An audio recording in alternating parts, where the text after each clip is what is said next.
Hello everyone, welcome back to my YouTube channel Pramila Tangi TET success. जो कि आज हमारा बाल विकास सिलेबस लेकर आई हूँ मैं आपके लिए। बहुत ही इंपॉर्टेंट टॉपिक है ये।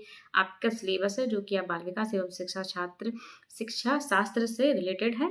चाइल्ड डेवलपमेंट एंड पेडागोजी आपका पूरा टोटल सिलेबस मिलेगा आपको। ठीक है, इसी टॉपिक वाइज से हमारी क्लासेस आगे कंटिन्यू लेकर आऊँगी आपके लिए। तो आप मेरे चैनल से जुड़े रहें, बने रहें। ओके दोस्तों, बेल आइकन प्रेस करें, सब्सक्राइब करें और अपनी पढ़ाई को वर्ग 3 जो पात्रता परीक्षा है उसे आप सफल कर पाएँ। ओके दोस्तों, तो देखिए हमारा जो टॉपिक है, फर्स्ट टॉपिक है जो हमारा बाल विकास, जिसमें 15 क्वेश्चन आते हैं। 15 क्वेश्चन जिसमें 5 नंबर का जो है हमारा समावेशी शिक्षा आता है और 10 नंबर का हमारा शिक्षा शास्त्र आता है। ओके दोस्तों, तो हमारे ये सारे टॉपिक है। इसमें बाल विकास में 15 टॉपिक हैं। ओके, तो देखिए जो हमारा पहला डे है, आज हमारा इंट्रोडक्शन है। तो आप भी मुझे कुछ कमेंट में बताएं आपको कौन सी चीज़ टॉपिक जो आपको डिफिकल्ट लगता हो, किस टॉपिक को आपको सबसे पहले आपको ना, नहीं तो मैं टॉपिक वाइज आपको डेली जो है क्लासेस आपको अपडेट करती रहूँगी। ओके दोस्तों, तो देखिए पहले तो आप नोट्स बनाइए। आपके जो कि मैं आपको सिलेबस ला रही हूँ, इसी सिलेबस के अकॉर्डिंग आप नोट्स बनाएं, वो बहुत इंपॉर्टेंट है। देखिए दोस्तों, नोट्स बनाएंगे आप क्लियरली और सिलेबस जान पाएंगे आप, तभी तो आगे की पढ़ाई कंटिन्यू कर पाएंगे। इसलिए आप सिलेबस बहुत ज़रूरी है। आप बाकी सिलेबस को भी नोट करें। सबसे फर्स्ट पेज में एक कॉपी बनाएं, सारे सब्जेक्ट के नोट्स बनाएं। मैं तो कहती हूँ इससे आपकी पढ़ाई रिवीजन करने में और प्रैक्टिस करने में बहुत हेल्प मिलती है। इसलिए आपको नोट्स बनाना बहुत ज़रूरी है, बहुत इंपॉर्टेंट है। ओके, तो देखिए हमारा जो है बाल विकास की अवधारणा एवं इससे संबंधित आयाम। बाल विकास के जो है हमारा ये बाल विकास के अवधारणा एवं इससे संबंधित आयाम। नेक्स्ट है जो हमारा विकास एवं वृद्धि दोनों में अंतर तथा विकास को प्रभावित करने वाले कारक। देखिए बाल विकास के सिद्धांत आते हैं इसमें। फिर क्या है, बालकों का मानव स्वास्थ्य और संबंधी समस्या। क्या है, बालकों का मानसिक स्वास्थ्य एवं व्यवहारिक संबंधी समस्या होती है। और वंशानुक्रम एवं वातावरण का प्रभाव होता है। वंशानुक्रम और वातावरण से प्रभावित क्वेश्चन आते हैं इस तरीके के, ये टॉपिक्स वाइज दिए हुए हैं। देखिए सामाजिकरण प्रक्रिया, सामाजिक जगत एवं बच्चे, शिक्षक और अभिभावक, ये टॉपिक आपका इम्पोर्टेंट है। इसे भी हम डिटेल्स में पढ़ेंगे क्लासेस के थ्रू। देखिए प्रेरणा, भावनाएं, कौशल एवं अभिवृद्धि, रचना एवं अवलोकन स्वरूप, बाल केंद्रित एवं प्रगतिशील शिक्षा की अवधारणा, बुद्धि की प्रकृति का आलोचनात्मक स्वरूप एवं उसका मापन, बहुआयामी बुद्धि, व्यक्तित्व एवं उसका मापन। देखिए भाषा एवं चिंतन होता है। नेक्स्ट है हमारा सामाजिक निर्माण के कारक, जेंडर की भूमिका, विशेष आवश्यकताएं एवं शैक्षिक उपाय होते हैं। शिक्षा में विविधताएं, विभिन्न व्यक्तिगत शिक्षा की जो विविधताएं होती हैं उसमें क्या क्या आता है, व्यक्तिगत विभिन्नता जो कि भाषा, जाति, लिंग, संस्कृति, धर्म आदि पर आधारित समावेशी शिक्षा होती है। देखिए नेक्स्ट टॉपिक है जो हमारा अधिगम के लिए आकलन। जो अधिगम के लिए आकलन किया जाता है उससे रिलेटेड टॉपिक है अधिगम। उसमें कौन कौन से रिलेटेड आते हैं, अधिगम में अंतर आता है, कक्षा आधारित आकलन होता है, सतत होता है एवं समग्र मूल्यांकन, स्वरूप एवं प्रक्रियाएं आती हैं।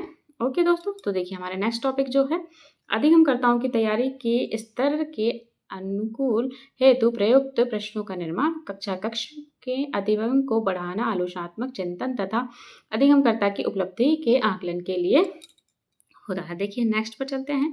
बी नंबर का है समावेशी शिक्षा की अवधारणा एवं विशेष आवश्यकता वाले शिक्षक की समझ, जो हमारे 5 अंक का होता है। देखिए इसमें बहुत अच्छी बात तो ये होती है कि हमारी नेगेटिव मार्केटिंग कुछ भी नहीं होती है, तो बहुत ही आसान एग्जाम है। तो आप इसे देखिए, मैं जिस तरीके से प्रोसेस से आपको लेके आ रही हूँ डेली टॉपिक वाइज क्वेश्चन के जो हैं, ये हमारे टॉपिक्स जो मैं आपको सिलेबस प्रोवाइड करा रही हूँ, इसी टॉपिक वाइज के अनुसार हमारी कंटिन्यू क्लासेस भी रहेंगी। ठीक है, देखिए ये हमारी समावेशी शिक्षा की अवधारणा एवं विशेष आवश्यकता वाले बच्चों की समझ का से रिलेटेड टॉपिक है। देखिए असामान्य एवं वंचित वर्गों सहित विभिन्न समूह में अधिगमकर्ताओं की पहचान, अधिगम कठिनाइयों जैसे कि डिसलेक्सिया, डिस्ग्राफिया आदि से ग्रस्त बच्चों की पहचान की जाती है। इसमें प्रतिभावान, सृजनात्मक एवं विशेष क्षमता वाले अधिगमकर्ताओं की पहचान की जाती है।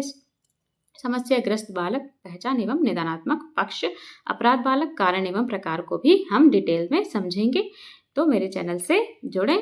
ठीक है, देखिए नेक्स्ट है हमारा अधिगम और विशेष शिक्षा पेडागोजी, जो कि हमारे 10 मार्क्स का होता है। इसमें 10 क्वेश्चन भी आते हैं और 10 मार्क्स का होता है। जैसे कि बच्चे कैसे सोचते हैं, और सीखते हैं उस तरीके से जैसे बच्चे अलग अलग पृष्ठभूमि से ज्ञान प्राप्त करने में समान और भिन्न हो सकते हैं। इस तरीके से शिक्षण और अधिगम की प्रमुख प्रक्रिया, देखिए इसकी प्रक्रियाएं दी हुई हैं। बच्चों की अधिगम रणनीति अधिगम प्रक्रिया के रूप में अधिगम का सामाजिक संदर्भ करना होता है, ठीक है। समस्या समाधानकर्ता और वैज्ञानिक अन्वेषण के रूप में बच्चों में अधिगम की वैकल्पिक धारणाएं कौन कौन सी होती हैं वो भी आपको डिटेल में पूरी जानकारी आपको क्लास के थ्रू मिलेंगी। बच्चों की त्रुटियों को अधिगम प्रक्रिया में जानबूझकर सीखने के रूप में समझना। अधिगम को प्रभावित करने वाले कारक, अधिगम को कौन कौन से कारक हैं जो अधिगम यानी सीखना होता है, ठीक है। अवधान और स्मृति, संज्ञान और संवेग इमोशन जो बच्चों के होते हैं वो समझना। अभिप्रेरणा और अधिगम, अधिगम में योगदान देने वाले कारक कौन कौन से होते हैं।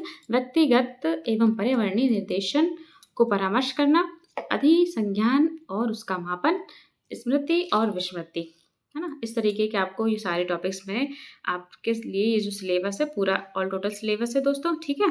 देखिए और उसके लिए देखिए अब बात करते हैं हम हमारे शिक्षा शास्त्र पढ़ना क्यों ज़रूरी है। कोई बताएगा मुझे, कमेंट में ज़रूर बताएं। वैसे तो मैं आपको थोड़ा बहुत बता देती हूँ लेकिन फिर भी थोड़ा बहुत आपको भी बताना है मुझे कमेंट करके क्या होता है। देखिए इस परीक्षा को पास करने के लिए बाल विकास शिक्षा शास्त्र पढ़ना बहुत ज़रूरी है। पहले तो हम ये जानेंगे कि जैसे कि हम खाना खाने के लिए जो हमें नीड होती है खाना खाने की, तो हम जब भी खाना खाते हैं उससे हमें क्या मिलता है, हमारी भूख मिटती है और भूख शांत भी हो जाती है। शांत करने के मतलब हमें ऊर्जा मिलना शुरू हो जाता है। तो इसी तरीके से और हमारी क्रियाशीलता को बढ़ाता है, ठीक है। इसलिए हमको खाने की ज़रूरत होती है, आवश्यकता होती है। इसीलिए हमारे जीवन में जो शिक्षा है जो हम ग्रहण करते हैं वो भी हमारे लिए इतना ही ज़रूरी है, हमारी ज़रूरतों को और हमारे ज्ञान को करने के लिए। देखिए बाल विकास को पढ़ना विषय का सही ज्ञान होना चाहिए। बाल विकास क्यों पढ़ते हैं, विषय का सही ज्ञान होना चाहिए। देखिए विषय को जानने मात्र से ही शिक्षक नहीं बन जाते हैं, विषय को जानने मात्र से ही शिक्षक नहीं बन जाते हैं। इसलिए कार्य के प्रति स्किल नहीं होगा तो हम शिक्षक कैसे बनेंगे। जैसे हमें बाल विकास पढ़ना है, अब हमें उसके बारे में कोई भी जानकारी ही नहीं है तो हम एग्ज़ाम में कैसे प्रिपेयर होंगे और कैसे हम उस एग्ज़ाम को क्रैक करेंगे। इसलिए आपको हर सब्जेक्ट में आपको क्या करना है, स्किल होना है, आपको पढ़ना है, आपको प्रैक्टिस करनी है, टेस्ट लगाने हैं, सारा कुछ आपको टॉपिक वाइज टॉपिक्स कवर करते हुए चलना है, ठीक है दोस्तों। इस तरीके से ओके। देखिए और आपको देखिए मैं आपको बताती हूँ। आशा है आप तक सिलेबस पहुँच चुका होगा। आशा करती हूँ आप सभी तक सिलेबस पहुँच चुका होगा और आप इसे अपनी कॉपी में नोट भी करें, ठीक है। और आपकी पूरी जानकारी मिल गई है तो आप साथ इस सिलेबस को कंप्लीट करें और टॉपिक वाइज कंप्लीट करें, ठीक है। साथ ही साथ जो टॉपिक मैं लेकर आऊँगी उसे भी कंप्लीट करें, साथ में नोट भी करते जाएं। मेरी टेलीग्राम चैनल को ज्वाइन कर लें, वहाँ पे आप उसे ज्वाइन कर लें, ठीक है। और उस पर मैं आपको PDF प्रोवाइड करा दूँगी तो आप वहाँ से नोट करते जाइए सारा कुछ, ठीक है दोस्तों। देखिए नेक्स्ट और आपको बताती हूँ एक बालक का विकास है जो बालक का विकास विभिन्न प्रकार से होता है। कितने प्रकार से होता है, विभिन्न प्रकार से होता है। आपको एक छोटा सा टॉपिक बताती हूँ, ठीक है, आपकी जानकारी के लिए, ठीक है। तो बालक का विकास एक हम कोई भी बच्चे को ले लेते हैं, रानी को ले लेते हैं। देखिए उसका विकास पहले कैसे होता है, मानव विकास को जो मानव का विकास होता है उसे ही हम बाल विकास कहते हैं। मानव का विकास ही क्या कहलाता है, बाल विकास कहलाता है, ठीक है दोस्तों।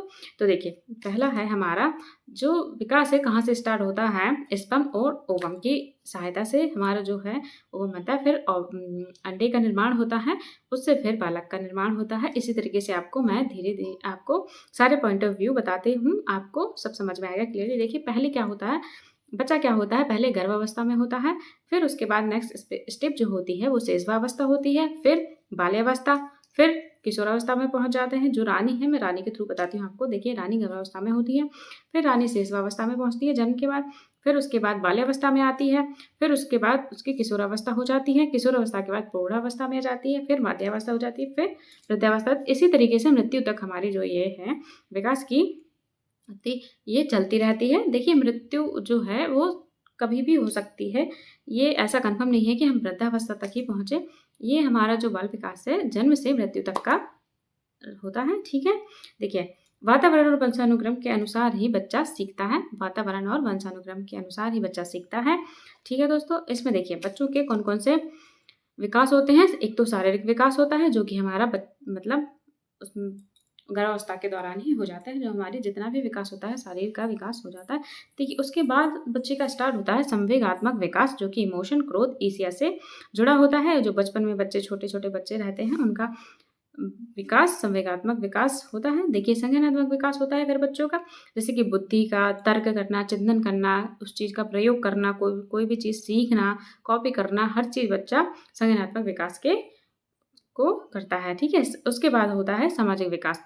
सामाजिक विकास मतलब समाज से जुड़ना, जो हमारे आसपास के वातावरण है और घर में माँ बाप भाई बहन उन सब से जुड़ना, उसको आसपास के जो जितने भी नेबर्स होते हैं उन सभी से जुड़ना, उसे कहते हैं सामाजिक विकास। जैसे मौसी बनना, मौसी, चाचा, चाची, पारिवारिक संबंध निभाती है, खिलाड़ी हो गया, स्कूल जाना हो गया, आसपास के जितने भी हैं सामाजिक विकास वो उसमें जुड़ जाती है, ठीक है। नेक्स्ट है हमारा नैतिक विकास। नैतिक विकास सही और गलत की पहचान सिखाता है। देखिए सही नैतिक विकास जो है हमारा वो बच्चे को सही और गलत की पहचान करना सिखाती है, ठीक है। उसके बाद है व्यक्तित्व। बुद्धि अधिगम बनता है। व्यक्तित्व होता है और उसकी बुद्धि बढ़ती है। अधिगम यानी सीखता है वो। फिर उसके बाद उसके बालक का विकास यहाँ से प्रारंभ हो जाता है। तो आपको ये छोटे सा टॉपिक कैसा लगा मुझे आप कमेंट करके ज़रूर बताएं। ओके दोस्तों, आपको आज की क्लास कैसी लगी? बाकी हम नेक्स्ट क्लास में अच्छे से पूरा टॉपिक वाइज मैं आपको कवर करते जाऊंगी। आज आपका बाल विकास का सिलेबस प्रोवाइड करवाया है, कल आपको 1 करके आपको सारे 5 सब्जेक्ट्स के सारे नोट्स, सारे सिलेबस मैं आपको प्रोवाइड करा दूंगी। ओके दोस्तों, तो आप मेरे चैनल से जुड़े। Thank you so much. Like, comment, share and subscribe, bell icon press करें तो आपके पास सबसे पहले मेरी नोटिफिकेशन जाए और आप इसी तरह मेरे साथ बने रहें। Thank you everyone, take care, bye bye.